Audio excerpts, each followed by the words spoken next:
తోటకూర వేపుడు తయారు చేసుకోవడానికి ప్యాన్లో 2 టేబుల్ స్పూన్ ఆయిల్ యాడ్ చేస్తున్నాను. ఆయిల్ బాగా కాయిపోయిన వెంటనే కూడా పోపు గింజలండి, జీరా, ఆవాలు, మినపప్పు అండి. ఈ విధంగా మొత్తం 3 కలిపేసేసుకొని పెట్టేసుకుంటాను. ఈ విధంగా ఇవన్నీ యాడ్ చేసిన వెంటనే కొద్దిగా ఎండుమిర్చి, ఈ తాలింపు అంతా కూడా బాగా వేగిపోయిన వెంటనే పోతే కొద్దిగా వెల్లుల్లిపాయ రెబ్బలు కచ్చిపిచ్చిగా నూరుకొని ఒక 3 వెల్లుల్లిపాయ రెబ్బలు, అవి వేగుతూ ఉండగానే ఒక్క ఉల్లిపాయ, ఒక 2 లేక 3 పచ్చిమిర్చి. ఈ విధంగా కలర్ చేంజ్ అయిపోయిన వెంటనే ముందుగా మనం క్లీన్ చేసుకున్న ఈ తోటకూర అంతా చిన్న చిన్న పీసెస్ కట్ చేసుకొని దీంట్లో మొత్తం నేను 3 కట్టలు తీసుకున్నానండి. అంతా బాగా మగ్గిపోయిన తర్వాత కొద్దిగా అయిపోతుంది.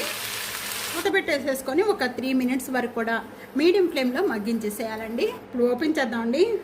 ఇది బాగా ఈ విధంగా మగ్గిపోయిన తర్వాత సాల్ట్ యాడ్ చేసుకుందాము. సాల్ట్ చూసుకొని వేసుకోండి, తక్కువగానే. నేను ఒక 1/2 టేబుల్ స్పూన్ సాల్ట్ యాడ్ చేస్తున్నాను. ఒక 1/2 టేబుల్ స్పూన్ పసుపు. అంతా కూడా బాగా కలిపేసుకున్నాం. ముందు వాటర్ వస్తుంది. ఈ వాటర్ అంతా కూడా బాగా మగ్గిపోయి ఆ తోటకూరలో వచ్చే పచ్చి స్మెల్ పోయేంత వరకు కూడా బాగా మగ్గించుకుంటే తోటకూర చాలా టేస్ట్గా ఉంటుందండి. ఫ్లేమ్లోనే మళ్ళీ మగ్గించేసుకుందాం. కొద్దిగా మధ్య మధ్యలో ఓపెన్ చేసి ఈ వాటర్ మగ్గిపోయేంత వరకు కూడా మగ్గించేసుకోవాలండి. ఇప్పుడు ఓపెన్ చేద్దామండి. పోయిన వెంటనే కూడా ఇక్కడ నేను ఒక 1/2 table spoon red chilli powder add చేస్తున్నాను. ఒకసారి బాగా కలిపేసుకుందాము. ఈ తోటకూరలో వాటర్ అంతా ఇప్పుడు డ్రై అయిపోయిన తర్వాత ఇప్పుడు మనం ఇదే విధంగా కావాలి అనుకుంటే మనకి సైడ్ డిష్గా తీసుకోవాలనుకున్నారనుకోండి, సాంబారు, రసం, పప్పు, కొన్ని పులుసులు పెట్టుకున్నప్పుడు కానీ ఈ విధంగా తీసుకోవాలనుకుంటే ఈ విధంగా తీసేసుకోండి.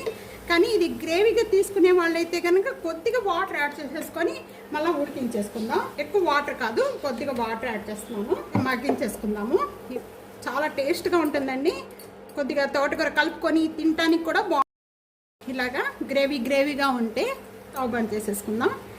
తోటకూర ఫ్రై ఈ విధంగా తప్పకుండా ట్రై చేయండి. చాలా అంటే చాలా టేస్ట్గా ఉంటుంది. పులుసు, సాంబార్ కానీ రసం కానీ పెట్టుకున్నప్పుడు సైడ్ డిష్గా తోటకూర వేపుడు తీసుకోవచ్చు. చాలా అంటే చాలా టేస్ట్గా ఉంటుంది. అసలు ఉట్టి కూర తినేసేవచ్చండి, అంత టేస్ట్ ఉంటుంది. మీకు ఎలా ఉందనేది కామెంట్స్లో తెలియచేయండి. వీడియో నచ్చితే కనుక ఫ్యామిలీతో, ఫ్రెండ్స్తో వీడియోని షేర్ చేసి వీడియోని లైక్ చేసి సబ్స్క్రైబ్ చేసుకోండి. Thank you for watching.